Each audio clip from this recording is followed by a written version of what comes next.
let's solve some equations. We'll be doing that a lot through the end of the school year. Before we begin, I want to remind you that the way that you undo all the complexities in an algebraic equation is by performing the inverse operation. And in case you have any doubts, these are the opposites right here. Inverse means opposite. The opposite of addition is subtraction, all the way down to the opposite of division is multiplication. I'm sure you learned that when you were learning addition and subtraction, as well as multiplication and division, but I'm not sure that you made the connection now that we're doing this, that this is what we're talking about when we say the inverse operations. The same things that you learned years ago. That's what you used in algebra to undo equations. So keep that in mind as we begin. This will be our first page to do. I enjoy these little pages. They're a little more fun than the traditional worksheet. Let's begin with number 9. X divided by 200 equals 3. We want to get x by itself. That's always the goal of algebra, is to get that variable all by itself. That's the way that you can solve it. It's the only way. Right now, we're dividing 200. Well, the opposite of division is multiplication. So, we'll multiply both sides by 200. I just write it like this, 200, 200. That cancels out, put it like that.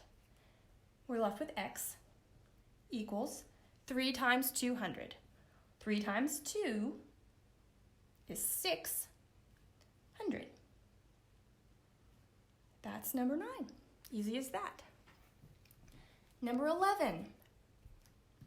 Negative n divided by 8 equals negative 8. Right now, we are dividing negative n by 8. To get rid of the divide by 8, we'll do the opposite and multiply by 8. Let's multiply both sides by 8.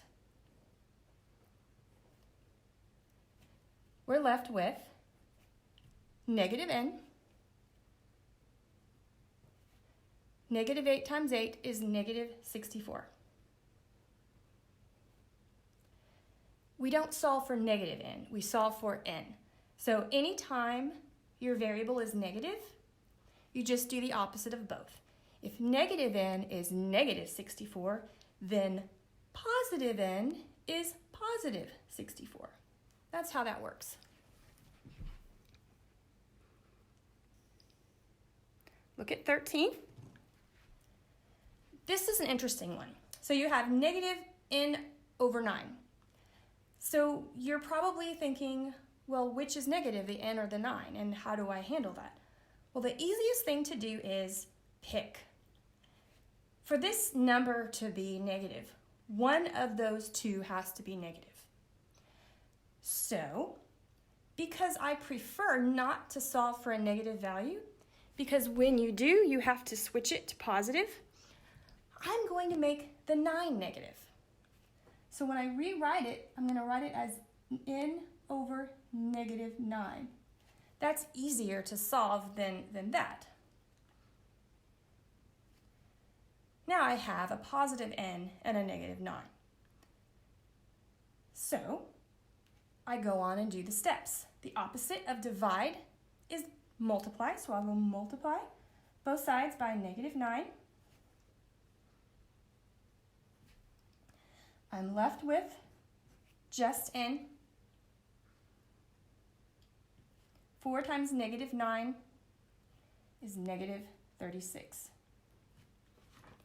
14 is the same. So once again, I don't want the n to be negative, and I have a choice. And so I will just make the 7 negative. I didn't have a choice here, it was already decided, but here I have a choice. So I will do n over negative 7. Multiply both sides by negative 7.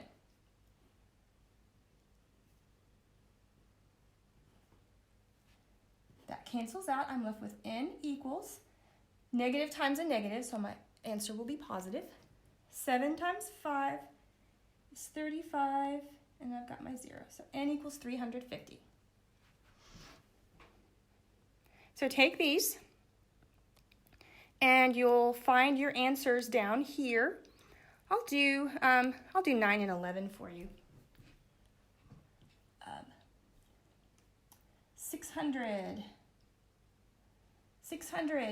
the.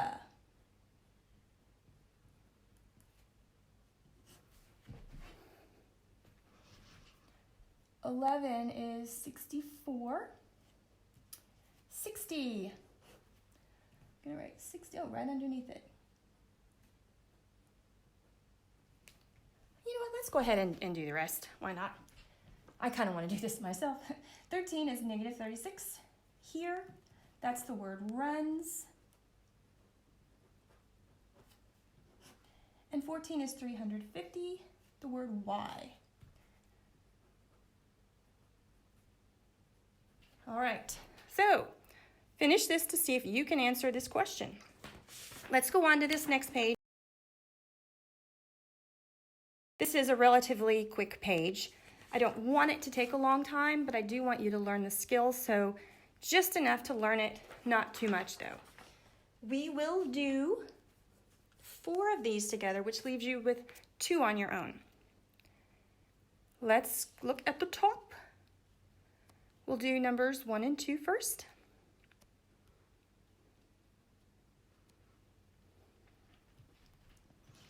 Remember, these are 2-step equations. Let's start first. A number times 4 minus 3 equals 5. A number times 4, we'll write that 4 in, because it's just better to put the number first when you're multiplying them. Minus 3 equals 5. Now, the first thing is decide if you need to add or subtract. Right now, we have a minus 3. Remember, we have to do the inverse. The opposite of subtraction is addition. That tells us we need to add. We will add 3 to both sides. Now we'll write our new problem. We're left with 4n equals 8.